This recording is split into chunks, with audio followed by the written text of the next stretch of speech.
साथियों नमस्कार, आपका मेरे चैनल श्रेष्ठ धर्म गंगा में स्वागत है। धर्मराज युधिष्ठिर कहने लगे कि हे भगवान, मैंने कार्तिक शुक्ल एकादशी अर्थात प्रबोधनी एकादशी का सविस्तार वर्णन सुना। अब आप कृपा करके मुझे मार्गशीर्ष मास के कृष्ण पक्ष की एकादशी के विषय में भी बतलाइए। इस एकादशी का क्या नाम है तथा इसके व्रत का क्या विधान है, इसकी विधि क्या है, इसका व्रत करने से किस फल की प्राप्ति होती है, कृपया यह सब विधान पूर्वक कहिए।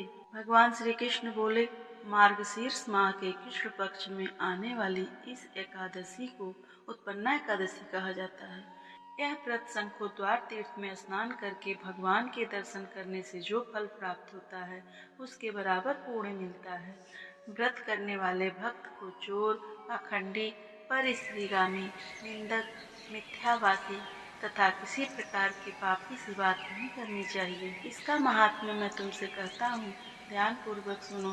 युधिष्ठिर कहने लगे कि हे भगवान, आपने हजारों यज्ञ और लाखों गोदान को भी एकादशी व्रत के बराबर नहीं बताया, सो यह तिथि सब तिथियों में उत्तम कैसे हुई, बताइए।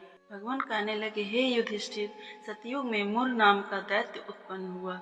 वह बड़ा बलवान और भयानक था। उस प्रचंड दैत्य ने इंद्र, आदित्य, वसु, वायु, अग्नि आदि सभी देवताओं को पराजित करके भगा दिया। तब इंद्र सहित सभी देवताओं ने भयभीत होकर भगवान शिव से सारा वृत्तांत कहा और बोले, हे कैलाशपति, मूर दैत्य से भयभीत होकर सब देवता मृत्यु लोक में विचरण कर रहे हैं। भगवान शिव ने कहा, हे देवताओं, तीनों लोकों के स्वामी, भक्तों के दुखों का नाश करने वाले भगवान विष्णु की शरण में जाओ, वे ही तुम्हारे दुखों को दूर कर सकते हैं। शिव जी के ऐसे वचन सुनकर सभी देवता क्षीर सागर में पहुँचे। वहाँ भगवान को शयन करते देखकर हाथ जोड़कर उनकी स्तुति करने लगे कि हे देवताओं द्वारा स्तुति करने योग्य प्रभु, आपको बारंबार प्रणाम है। देवताओं की रक्षा करने वाले मधुसूदन, आपको नमस्कार है। आप हमारी रक्षा करें। दैत्यों से भयभीत होकर हम सभी आपकी शरण में आए हैं। आप इस संसार के कर्ता, माता पिता, उत्पत्ति और पालन करता और संहार करने वाले हैं। सबको शांति प्रदान करने वाले हैं। आकाश और पाताल में भी आप ही हैं। सबके पितामह ब्रह्मा, सूर्य, चंद्र, अग्नि, सामग्री, होम, आहुति, मंत्र, तंत्र, जप, यजमान, यज्ञ, कर्म, कर्ता, भोक्ता भी आप ही हैं। आप सर्वव्यापक हैं। आपके सिवा तीनों लोकों में चर तथा अचर कुछ भी नहीं है। हे भगवान, दैत्यों ने हमको जीतकर स्वर्ग से भ्रष्ट कर दिया है और हम सब देवता इधर उधर भागे फिर रहे हैं। आप उन दैत्यों से हम सबकी रक्षा करें। इंद्र के ऐसे वचन सुनकर भगवान विष्णु कहने लगे कि हे इंद्र, ऐसा मायावी दैत्य कौन है जिसने सब देवताओं को जीत लिया है? उसका नाम क्या है? उसमें कितना बल है और वह किस आश्रम में है तथा उसका स्थान कहाँ है? यह सब मुझसे कहो। भगवान के ऐसे वचन सुनकर इंद्र बोले, भगवान, प्राचीन समय में एक नाड़ी जंग नामक राक्षस था।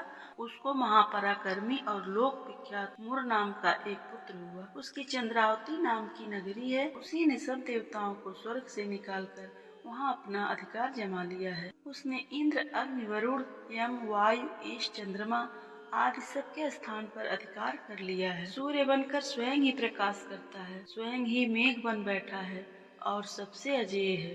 हे असुर निकंदन, उस दुष्ट को मारकर देवताओं को अजेय बनाइए। यह वचन सुनकर भगवान ने कहा, हे देवताओं, मैं शीघ्र ही उसका संहार करूंगा।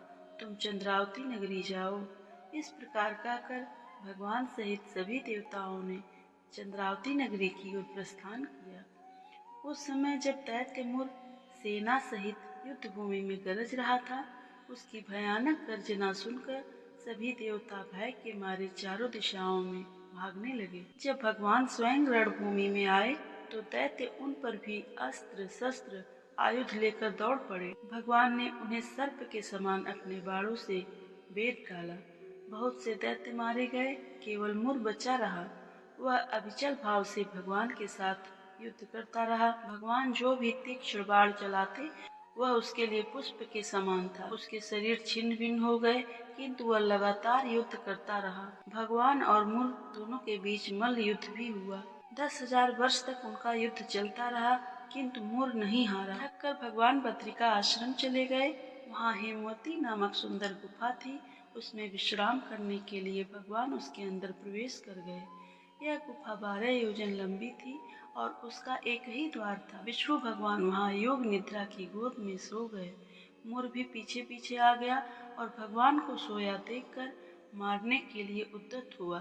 तभी भगवान के शरीर से उज्जवल कांतिमय रूप वाली देवी प्रकट हुई। देवी ने राक्षस मोर को ललकारा, युद्ध किया और उसे तत्काल मौत के घाट उतार दिया। श्री हरि जब योग निद्रा की गोद से उठे तो सब बातों को जानकर उस देवी से कहा कि आपका जन्म एकादशी के दिन हुआ है, अतः आप उत्पन्ना एकादशी के नाम से पूजित होंगी। आपके भक्त वही होंगे जो मेरे भक्त हैं। बोलिए प्रेम से जय श्री हरि। उत्पन्ना एकादशी माता की जय।